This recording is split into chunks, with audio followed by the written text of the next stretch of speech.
Welcome to another edition of the International Sunday School lesson. Today's lesson is for October the 2nd, 2022, fall quarter lesson number 5, and it's entitled The Birth of Moses. And it's taken from Exodus the 2nd chapter, verses 1 through 10. From Chattanooga, Tennessee, it's time for the Gospel Mailbox with Donnie Bryson. If you would like to contact the ministry, you may call Donnie at 423-355-3859. Write Donnie at P.O. Box 2446, Chattanooga, Tennessee 37409. Or email him at this email address, preacher@gospelmailbox.org. And now for today's lesson, here's Donnie Bryson. Now, a little background information. I want to give us a reminder of the events that led up to today's lesson. First off, you remember Joseph, who was the favored son of Jacob. His brothers were jealous. They took him and sold him into slavery to the Ishmaelites. The Ishmaelites took him down to Egypt. He rose to power in Egypt through a series of events and became the second person in line to rule Egypt. And time went on, and Joseph brought his entire family down there. And the fact that God put him in that place saved the entire line of Jacob. And when he brought them down to Egypt, they were given places of prominence down in Egypt. The Egyptians began to get very jealous of the Israelites. And so they took and put the Israelites into slavery. And because they were in slavery, they were still the Egyptians were still being jealous of them. And so they wanted to thin out the male line of the Israelites. So the Pharaoh had given an order to kill all the Jewish boys when they were being born. The two midwives of the time who were serving the Israelite ladies, they resisted that. So Pharaoh gave an order that all the mothers were to take their Jewish sons and throw them into the river. And that's where we're at in today's lesson. Exodus 2, 1 and 2. Now a man from the house of Levi went and took as his wife a Levite woman. The woman conceived and bore a son, and when she saw that he was a fine child, she hid him 3 months. Now, we know from Numbers, the 26th chapter, 59th verse, that the name of Amram's wife was Jochebed, the daughter of Levi, who was born to Levi in Egypt. And she bore to Amram Aaron and Moses and Miriam, their sister. So we know that's where what their names were from a different section of the Bible. But let's stop and think about what was going on here. Moses' mama, she was in this horrible predicament. She gave birth to this son, and like all mothers, she looked at her son. Oh, this is a beautiful boy. Every mother looks at their son like that. They're beautiful, they're gorgeous, and they would not want to hurt their children. And so that's where she was. She looked at that fine boy, and she said to herself, there's no way in the world I'm going to take and kill this fine boy. So she didn't. Thank God she didn't. Exodus 2 and 3. When she could hide him no longer, she took for him a basket made of bulrushes and daubed it with bitumen and pitch. She put the child in it and placed it among the reeds by the river bank. Now, we know that this was done by faith. The book of Hebrews says, in Hebrews 11 and 23, by faith Moses, when he was born, was hidden for 3 months by his parents, because they saw that the child was beautiful, and they were not afraid of the king's edict. So by faith they resisted the evilness of the time, and they had taken and hidden Moses. Now, you know that had to have been a very difficult thing to do, because you know that babies cry, they're loud, and to be able to hide that child was a big deal, and yet they did that. They hid Moses, and it was by faith, and it would have meant their life if they had gotten caught. Now, I want us to hear what Brother Dake says about the Hebrew word about this ark that Moses was put in. This is what Brother Dake says. The Hebrew word was tabah, a box, used of Noah's ark 26 times, and it's used twice here.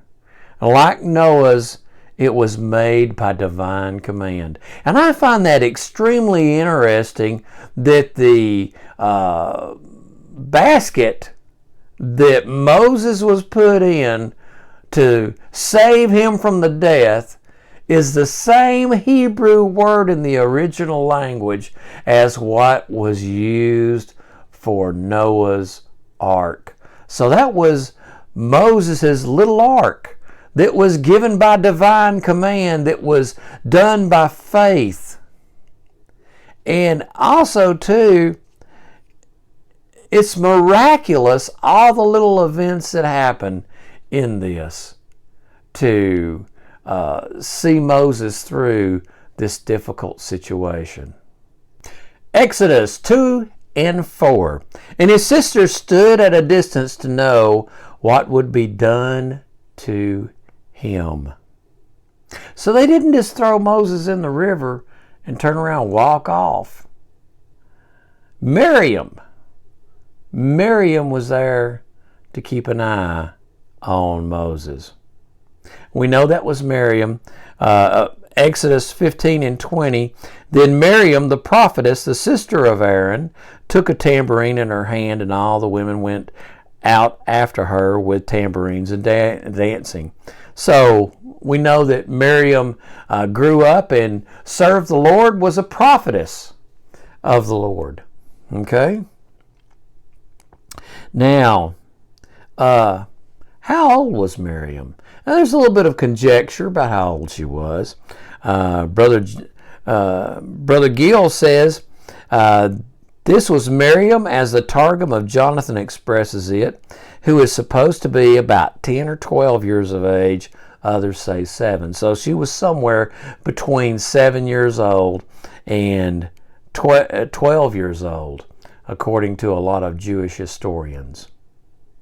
So she was a young child, and yet she had this very important work. She was critical in the work that was being done that day.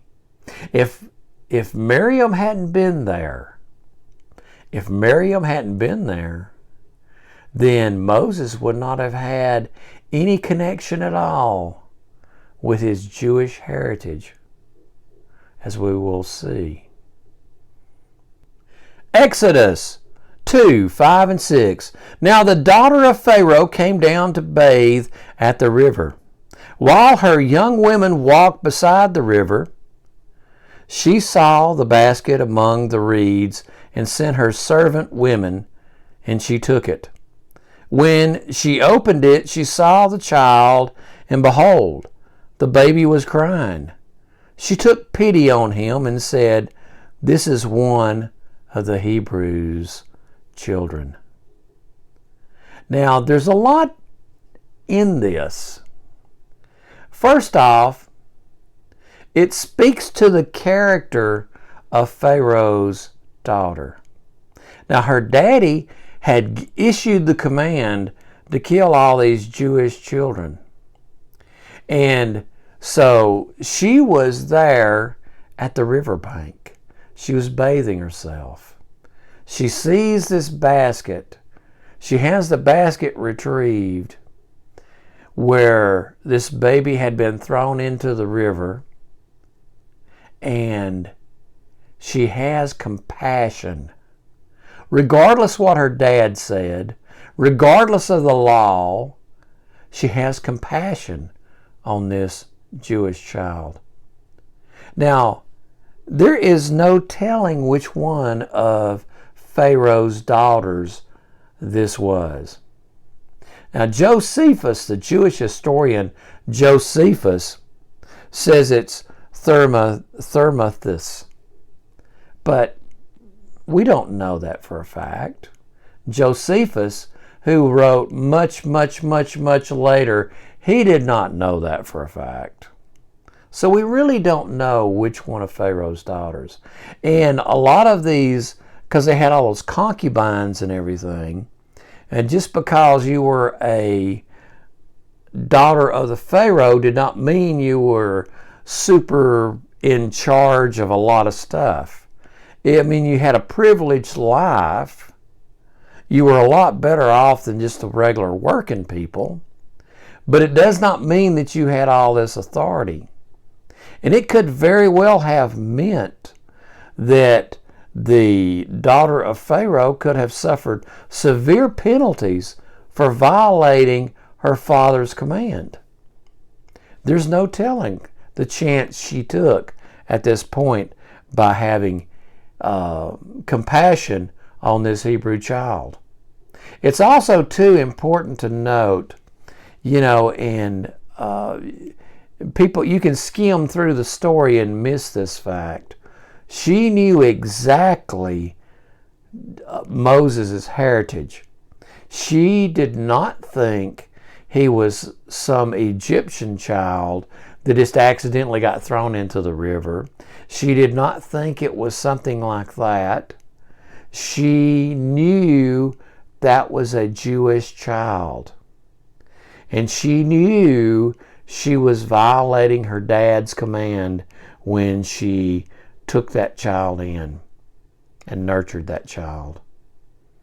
Okay? Exodus 2, 7 and 8. Then his sister said to Pharaoh's daughter, "Shall I go and call you a nurse from the Hebrew women to nurse the child for you?" And Pharaoh's daughter said to her, "Go." So the girl went and called the child's mother. Now, catch how much of a miraculous, great thing just happened there. Moses' mama had a command from the Pharaoh to throw Moses into the river. And she did. She made her an ark. And the next thing you know, she is going to get paid to nurture her own child by the daughter of the man who gave the command to throw Moses into that river.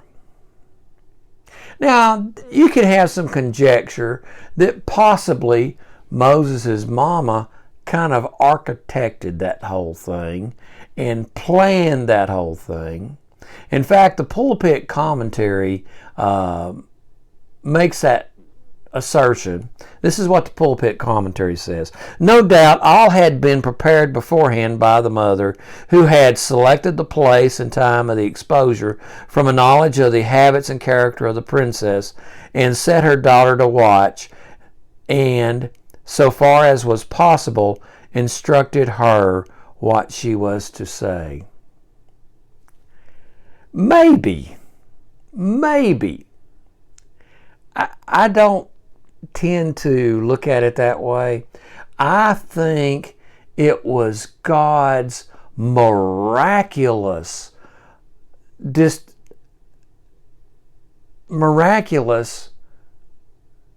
coincidences that God lined up.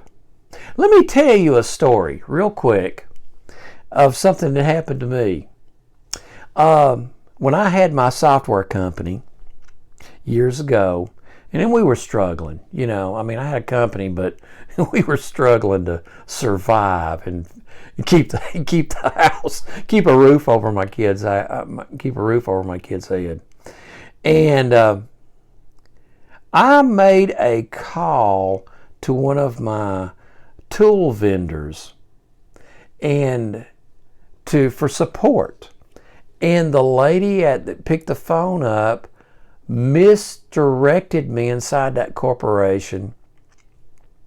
And I ended up talking to the president of this major corporation that because they misdirected my phone call.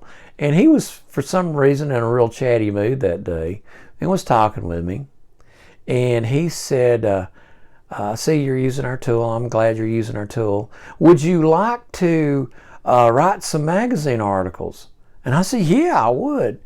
And he said, well, the people at this big magazine, one of the most respected computer magazine companies, has been wanting us to find some people to write some articles for him about how to use our tool, because we've been advertising for years on their magazine. He said, let me give you their name. And he gave them my name. I got to write magazine articles. Once I wrote a couple of magazine articles for that one, I got to write magazine articles for a lot of others. And it wasn't because of any special thing I did. It's because God knew I needed the money and needed I needed that to happen to keep my kids fed and everything.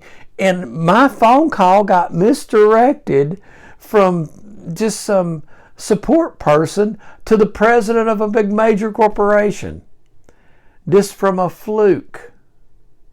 So I have seen God's miraculous things happen to take care of stuff. Let me tell you something. God will see you through, and strange things will happen like that, where God will take care of you. He loves you. He loves you. He's on your side. All things work together for the good of them that love the Lord. Okay? Exodus 2:9. And Pharaoh's daughter said to her, take this child away and nurse him for me, and I will give you wages. So the woman took the child and nursed him. Wow. Moses' mama was getting paid by the daughter of the person that said, throw that Jewish boy in the river and let him drown. And then God worked it out where she was getting paid to take care of her own child for a period of time. And she got to make that connection with her child. And she got to let him feel a mother's love. Oh, wow. Isn't that great? Stop and think about how miraculous this was that this happened. Okay? Exodus 2:10. And when the child grew older, she brought him to Pharaoh's daughter, and he became her son. She named him Moses because she said, I drew him out of the water. Now, Brother Stephen, when he was preaching, this is what he said. Acts 7:21 and 22. And when he was exposed, Pharaoh's daughter adopted him and brought him up as her own son. And Moses was instructed in all the wisdom of the Egyptians, and he was mighty in his words and deeds. Now, this is how God worked this out. See, the Egyptians were the most highly educated people of the time. Their school system was the best in the world. And being the adopted grandson of the Pharaoh would have left Moses in a very privileged position to where he was getting the best education possible. And God prepared Moses for all the work he was going to do. So Moses was a highly educated person who was very knowledgeable in letters. He was very knowledgeable in how laws worked. He was very knowledgeable how administration worked. Moses was completely well trained for the thing God called him to do, because God knew all those years later he was going to be leading the children of Israel. He was going to be setting up their administration that would last all the way up till the time of the kings. And God was preparing him for that. He got the best education possible. And he got to feel a mother's love.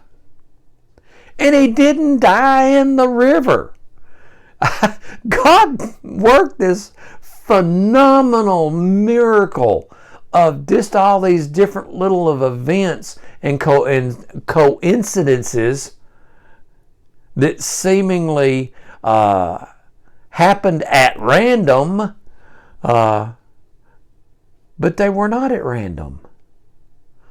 All things work together for the good of those that love the Lord.